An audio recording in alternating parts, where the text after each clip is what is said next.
समर्थ news channel यूट्यूबवर subscribe करा व बेल आयकॉनवर क्लिक करा आणि रहा अपडेट। आज सकाळी बोलत असताना संजय राजाराम राऊत याला चायनीज मॉडेल डुप्लिकेट या गोष्टीचा तो उल्लेख करत होता की दसरा मेळावा जो शिवतीर्थावर होतोय तो विचारांचं सोनं लुटणाऱ्यांचा, विचारांचं सोनं देणाऱ्यांचा मेळावा असेल आणि अन्य जागी होणारे मेळावे हे चायनीज मॉडेल असतील। बोलत असताना त्यांनी राष्ट्रीय स्वयंसंघाच्या दसरा मेळाव्याचाही उल्लेख केला आणि असंही सांगितलं की तशाच पद्धतीचा दुसरा मेळावा कुठे झाला तर त्याला संघाचा मेळावा बोलू शकत नाही। पण संजय राजाराम राऊतला मी आठवण करून देईन की राष्ट्रीय स्वयंसंघाचा जो कार्यकर्ता असतो तो कधीही हिंदुत्वाशी गद्दारी करत नाही,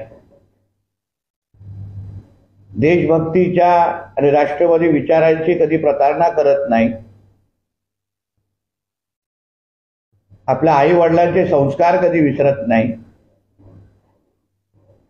म्हणून संघाच्या मेळाव्यामध्ये जे विचारांचं सोनं दिलं जातं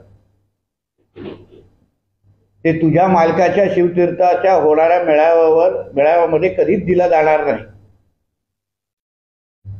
कारण का ह्या वर्षी जो शिवतीर्थावर बोलणार आहे तो एका बिघडलेल्या मुलाचा, नशेबाज बलात्कारी मुलाचा, एक भडकलेला आणि चिंतित असलेला बाप तो या मेळाव्याच्या निमित्ताने आपल्या मुलाला वाचवण्यासाठी, माझा मुलगा कशा या घाणेरड्या कृत्यामध्ये नाहीये या सगळ्याचं स्पष्टीकरण आणि भीती मनात असलेला बाप यावेळी शिवतीर्थावर बोलणार आहे। सकाळचं एक टीजर पाहिलं उबाटावाल्यांचं।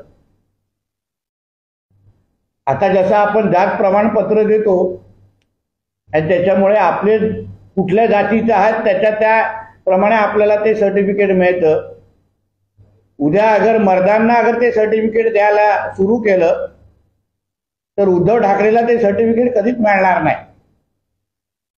कारण का कुठलाही मर्दाला मी किती मर्द आहे हे सांगण्याची कधीच गरज भासत नाही। जे नामर्द असतात, जे नपुंसक असतात त्यांना परत परत सांगायला लागतं की आम्ही किती मर्द आहोत आणि एका मर्दाच्या पोटी जन्माला आला असला तरी उद्धव ठाकरेंपेक्षा मोठा नपुंसक आणि नामर्द, ज्यांनी आपल्या हिंदुत्वाच्या विचाराशी गद्दारी केली, ज्याला स्वतःचं घर सांभाळता आलं नाही, दोन्ही मुलं वाया गेलेली आहेत, त्यांना संस्कार व्यवस्थित देऊ शकले नाहीत। कितींदा उद्धव ठाकरे मैदानातून पळून गेलेले आहेत, याचं ज्वलंत उदाहरणं आमच्याकडे आहेत। म्हणून त्या शिवतीर्थाच्या व्यासपीठावर उभं राहून अगर मर्दानगीची भाषा करत असाल तर लोक तुमच्यावर हसतील। तुम्ही खऱ्या अर्थाने मर्द असाल तर ठेवा तुमचे सगळे पोलीस 10 मिनिटासाठी लांब, ठेवा ती महाराष्ट्राच्या सरकारने दिलेली सुरक्षा ती लांब करा आणि मग त्या शिवतीर्थावर उभं राहून भारतीय जनता पक्ष आणि महायुतीच्या नेत्यांना त्या विरोधात बोलून दाखवा। मग आम्ही पण पाहतो तुम्ही परत मातोश्रीपर्यंत कसं पोहोचता। पण पोलिसांच्या घराण्यामध्ये राहून कोणीही मर्द होत नाही. म्हणून संजय राजाराम राऊतला पण सांगेल, तू आणि तुझा मालक हा फॅशन स्ट्रीट आणि गांधी मार्केटमध्ये तुझ्यासारखा डुप्लिकेट माल उपलब्ध आहे. शिव बाळासाहेबांचे मूळ विचार विकून भांडवल करून तुझं जे काय घाणेरडे राजकारण सुरू आहे, तू खऱ्या अर्थाने अगर उद्धव ठाकरे मर्द असेल तर कालच एका डॉक्टर महिलेने एक ट्विट केलेला आहे. त्या ट्विटमध्ये तिने उल्लेख केलाय की हा जो काय तुझा सकाळचा बोंगा भांडू करून वाचतो तो तिला कसा त्रास देतोय, तिचं आयुष्य त्यांनी कसं बर्बाद केलंय, आणि तू खऱ्या अर्थाने अगर मर्द असशील तर पहिलं त्या डॉक्टर महिलेला न्याय देऊन दाखव, दिशा साल्यांना न्याय देऊन दाखव, आणि मग ह्या पद्धतीचे टीजर लॉन्च कर. तसं पण उद्या अगर आदित्य ठाकरे शिवाजी पार्कवर अगर भाषण करायला लागला तर बाहेर रस्त्यावर उभा असलेल्या माणसाला हेही कळणार नाही काय पुरुष बोलतोय काय महिला बोलते. म्हणून अशा पद्धतीच्या कुठलाही वल्गना करण्याच्या अगोदर त्या डॉक्टर महिलेला, त्या दिशा सालियानला, त्या सुशांत सिंग राजपूतला, त्या गौरी भिडेला पहिलं न्याय द्या आणि मग मर्दानगीची भाषा करा. सर, तुमच्या बाजूला जो पेपर आहे, आज एकीकडे मनोज जरांगे पाटील राज्यभर दौरे करतायत, सभा घेतात, मराठा आरक्षण आम्हाला मिळायला हवं. मात्र हा विषय न्यायालयात प्रविष्ट असताना सरकारने मात्र मराठा समाजासाठी काय काय केले याची जाहिरात दिली आहे. काय सांगला विषय? जरांगे पाटलांनी जे काही सभा सगळी महाराष्ट्रामध्ये घेत आहे, चांगल्याला चांगलं म्हणणं हे माणुसकीचा धर्म आहे. आणि एका बाजूला जे आमचं महायुतीचं सरकार ते प्रामाणिक पद्धतीने मराठ्यांना आरक्षण मिळावं, दाखले मिळावे यासाठी सातत्याने मंत्रालय स्तरावर बैठका सुरू आहेत, माहिती गोळा करण्याचं काम सुरू आहे. पण ते होत असताना उद्धव ठाकरेच्या सरकारसारखे आम्ही गप्प बसलेलो नाही. पण EWS असेल, सारथी असेल, ज्या ज्या मराठा मुलांना विविध महामंडळाच्या माध्यमातून जी आर्थिक मदत द्यायची असेल, जी आर्थिक मदत देऊन त्यांच्या स्वतःच्या पायावर उभं त्याला करू आपण शकतो, त्या सगळ्या पद्धतीची मदत आमचं राज्य सरकार हक्कानी देत आहे. आणि म्हणूनच आमचं हे मर्द मराठा राज्य सरकार अशा पद्धतीचा ऍड छापण्याची हिंमत करू शकतात. कारण का हे आम्ही करून दाखवलेलं आहे, कोणासाठी थांबलेलो नाही किंवा कोणाची फसवणूक केली नाही. जेवढे मराठा समाजाची मुलं ज्यांच्यावर चुकीच्या पद्धतीच्या आंदोलनाची केसेस होत्या त्या सगळ्या काढण्याचं काम आमच्या राज्य सरकारने केलेलं आहे. म्हणून या सगळ्या पद्धतीची मदत आमचं राज्य सरकार देत आहे. म्हणून जरांगे पाटलांना आवर्जून सांगेन की तुम्ही एका बाजूला आरक्षणाची मागणी करताय, त्यासाठी सरकार तुमच्या बरोबर आहे, समाजाच्या बरोबर आहे. पण त्याचबरोबर सरकारने जी चांगली चांगली कामं केलेली आहेत ती जेव्हा तुम्ही जाहीर भाषणामध्ये बोलायला लागाल तेव्हा लोकांना विश्वास वाटेल, समाजाला विश्वास वाटेल की हा माणूस चांगल्याला चांगलं म्हणतोय आणि चांगल्याला चांगलं म्हणणं ह्यालाच मराठा म्हणतात. हे जरांगे पाटलांनी लक्षात ठेवावं. काल एक मराठा आंदोलकांना नांदेडमध्ये आत्महत्या केली, त्याची बॉडी ताब्यात घेण्यास कुटुंबाचा नकार आहे, कारण त्यांना शासकीय नोकरी आणि पैशांची मागणी जी आहे कुटुंब करते. कशा पद्धतीने पाहताय, कारण अगोदर एक आत्महत्या झाली होती, त्याला सरकारने मदत केली होती असं त्यांचं म्हणणं आहे. बघा, ज्यांच्यावर हे दुःखाचं डोंगर कोसळलंय त्या सगळ्या जणांना आमचं राज्य सरकार मदत करणारच आहे. ती आता काल घडलेली केस आहे, मी ऐकलंय सगळे अधिकारी त्यांच्या संपर्कात आहे. संबंधित लोकांना ज्या मागण्या ते पूर्ण करतीलच. पण आत्महत्या हा पर्याय नाही. मी समाज बांधवांना हात जोडून कळकळीची विनंती करीन की कुठल्याही परिस्थितीमध्ये मराठा समाजाच्या मुलांनी आपलं आयुष्य संपवू नये. आपण आता आरक्षणाच्या फार जवळ आलेलो आहे. आपण सगळेजण मिळून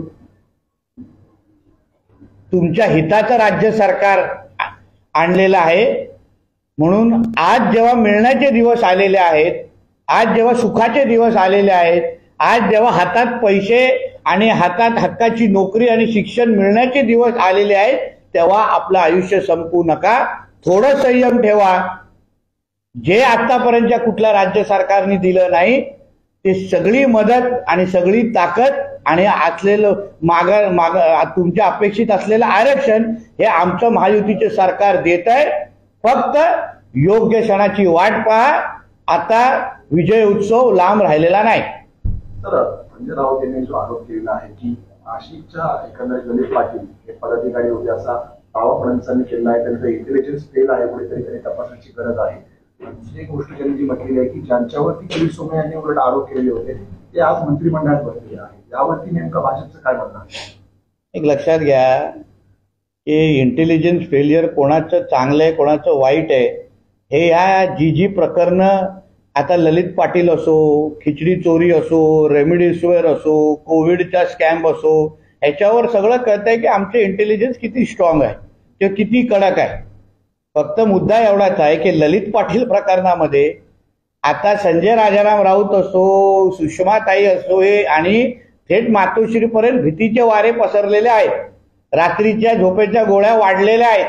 कारण का ललित पाटील हा महाविकास आघाडीच्या काळात, जसा आमच्या देवेंद्रजींनी उल्लेख केला, महाविकास आघाडीच्या काळात 14 दिवस पोलीस कस्टडी मिळून पण त्याची इन्क्वायरी झाली नाही, इंट्रोगेशन झालं नाही. ह्याचा अर्थ एवढा होतो की त्याचे या गुंडांना, माफियांना आणि दरोडेखोरांना पोचण्याचा इतिहास हा उद्धव ठाकरेचाच आहे. म्हणून सचिन वाजे, प्रदीप शर्मा, आपला हा ललित पाटील, कोण तो टिळकनगरचा गुंड पराडकर आणि दुसऱ्या बाजूला हे खिचडी चोरी करणारे हे संजय राजाराम राऊत सारखे चोर, हे सगळेचे सगळे टवाळकी ही उद्धव ठाकरेंची टोळी आहे. आणि त्याच्या टोळी प्रमुख म्हणून उद्धव ठाकरे आहे, ज्या ह्यांच्या हप्त्यावर त्याचं घर चालतं. एवढे कमजोर गृहमंत्री मी पाहिले नाही. हा ना, अनिल देशमुख तर फार ताकदीचे गृहमंत्री होते. कारण का जे त्यांच्या महाविकास आघाडीच्या गृहमंत्रींना जमलं ते आमच्या फडणवीस साहेबांना नाही जमत. हप्ते गोळा करणं, वसुली करणं. म्हणून संजय राजाराम राऊत आणि उबाटावाल्यांना आमचे फडणवीस साहेब कमजोर वाटतात. कारण का फडणवीस साहेब समाजामधला जे काही कायद्याने सुव्यवस्थेचा प्रश्न असेल, हे ड्रग्सचे प्रकार असतील किंवा क्राईम रेट संपवण्यासाठी फडणवीस साहेब 24 तास काम करतायत आणि म्हणून ते कमजोर आहेत. तुझ्या गृहमंत्र्यासारखा वसुली करत नाही डॅन्स बार आणि रेस्टॉरंट करून, आणि ते तुझ्या मालकाला पोचवत नाही, म्हणून गृहमंत्री कमजोर आहे. ज्या दिवशी त्या डॉक्टर महिलेची तक्रार आता घेतली जाईल आणि त्या निमित्ताने तुला आतमध्ये टाकलं जाईल ना, तेव्हा कळेल फडणवीस साहेबांचं इंटेलिजन्स कसं आहे. सुप्रिया त्यावेळी यापूर्वी विधान केलेलं आहे की देवेंद्र फडणवीसांनी शरद पवारांची माफी मागावी. शरद पवार हे मंत्रिमंडळात नव्हते, कंत्राटी भरतीचा निर्णय हा त्यांचा नाही.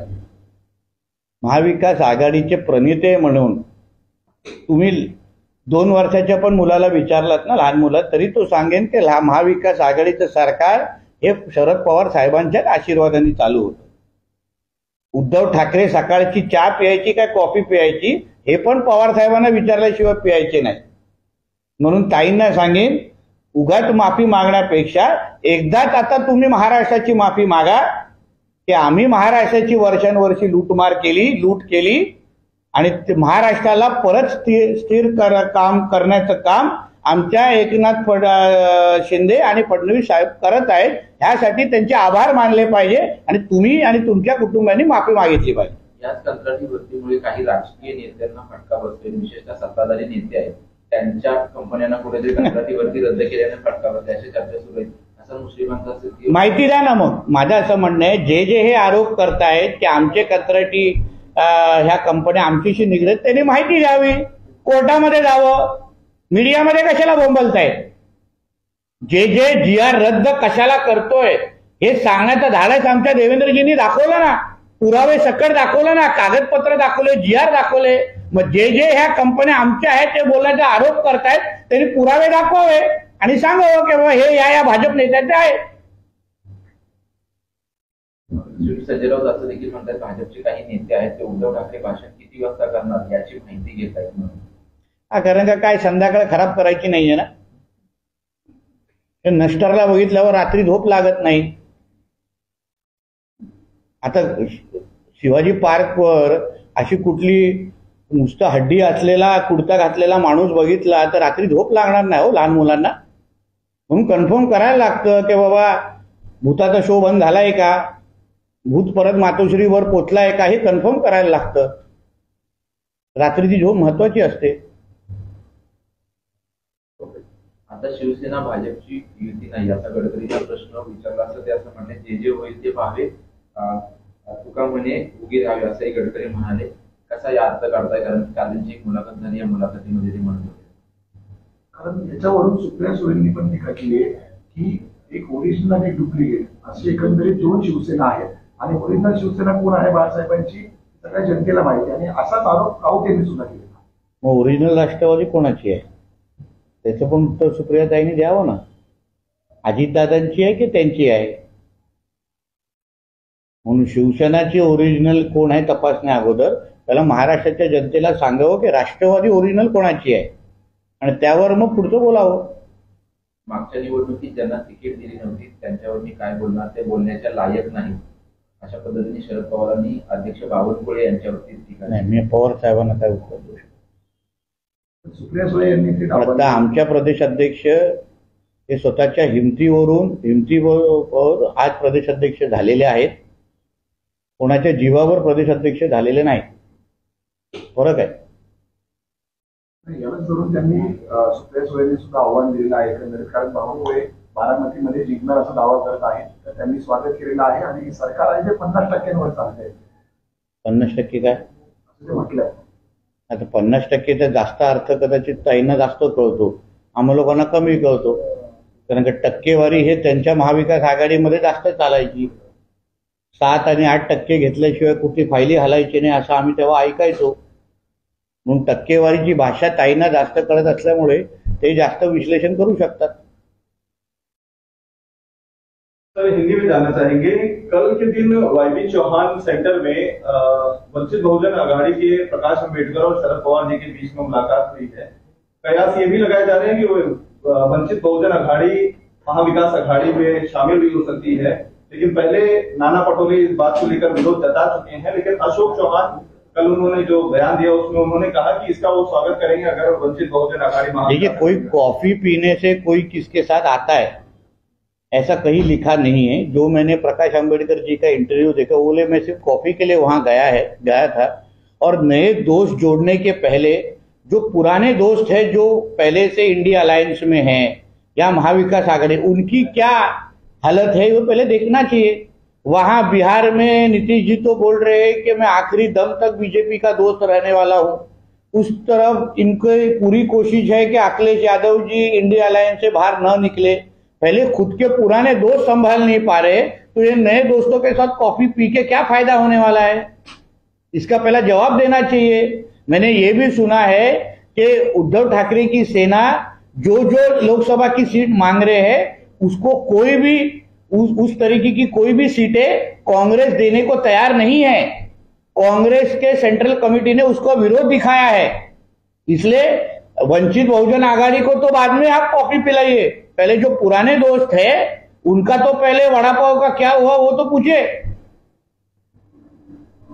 सर संजय राउत का कहना है, आज उन्होंने बयान दिया है कि इस बार का जो दशहरा मिलावा होने वाला है शिवाजी पार्क में वो 2024 में पटाक्षेप जिसे कहते हैं कि मोदी की विदाई 2024 में कैसी होगी वो दिख जाएगा, उसका ट्रेलर इस बार के दशहरा मिलावा में दिखेगा. क्या कहेंगे? उद्धव ठाकरे को सुनने के लिए जो सामने लोग बैठने वाले हैं उनको किसको कितना क्या जेब में डाला है वो पहले पूछना चाहिए, क्योंकि सामने वाले बैठे हुए लोग ये खुद से आए हैं या उनको लाया गया है. ये पहले पूछना चाहिए। मोदी जी जहां जहां जाते हैं लोग खुद तरीके से आते हैं, उनको सुनने को आते हैं। पर इस वक्त का जो इस साल का जो शिव तीर्थ पे होने वाला जो उद्धव ठाकरे का जो मेलावा है वो एक फैमिली फंक्शन है छोटा सा, जो एक कोई तो बैंक्वेट हॉल में भी ले सकते थे, पर अभी बैंक्वेट हॉल का देने का पैसा पूरा नहीं मिला रहेगा, इसलिए ग्राउंड के कोई तो कॉर्नर पे ले रहे। उसका 2024 से कुछ फर्क नहीं पड़ने वाला। उस मेलावे के वजह से ये गांव की ग्राम पंचायत जीत जाए तो बहुत बड़ी बात है। सर, ये भी कहा जा रहा है कि जो शिंदे गुट है उनके तरफ से नेताओं के ये भी बयान आ रहे हैं, राहुल शिवाले जी का नाम हो या जो उनके सांसद होंगे गुट के, वो 22 जो उनके मांग है सांसद की सीट की वो अभी भी कायम है। लेकिन महाविकास आघाड़ी के जो है नेताओं का कहना है कि बीजेपी किसी भी हालत में जितने वो जगह मांग रहे हैं उसमें से अगर 10 सीट भी दे दें तो कर्म समझे, क्योंकि वो देने की मूड में बीजेपी किसी भी। देखिए, हमारा मूड क्या है, हम हमारे महायुति के पार्टनर को क्या देंगे, इसके बारे में महाविकास आघाड़ी की चिंता करे के लोग चिंता ना करें, क्योंकि 22 सीट शिंदे जी के गुट ने या अपने शिवसेना में मांगे भी होंगे तो भी उसके बारे में हमारी सेंट्रल पार्लियामेंट्री बोर्ड सोचेगी कौन सी सीट पे कौन लड़ना चाहिए, किस कहाँ लड़ने के बाद किसकी सीट बढ़ेगी। वो हमारे बीजेपी की पार्लियामेंट कमेटी हो, एकनाथ शिंदे साहब हो, अजीत दादा हो, हमारे फडणवीस साहब हो, सब बैठ के डिसीजन लेंगे ना। मगर महाविकास आघाड़ी में कौन कितना सीट लड़ने वाला है, कांग्रेस को 5 सीट तो उबाटा वाले देंगे क्या, उस बारे में पहले कांग्रेस ने जवाब देना चाहिए ना। कांग्रेस मांग रही है 19 या 20 सीट, मेरे मालूमात के हिसाब से कांग्रेस को 5 से ज्यादा देने की तैयारी नहीं है इन लोग की, क्योंकि पिछले 2019 में कांग्रेस महाराष्ट्र में सिर्फ 1 ही सीट जीती थी। इसलिए पहले कांग्रेस ने अपने लायकी के हिसाब से बात करना चाहिए। आपको महाविकास आघाड़ी के मीटिंग में आपको कुर्सी देते, आपको स्टूल पे बिठाते, पहले उस बारे में उसने जवाब देना चाहिए, फिर हम पे बात करना चाहिए। Okay, thank you.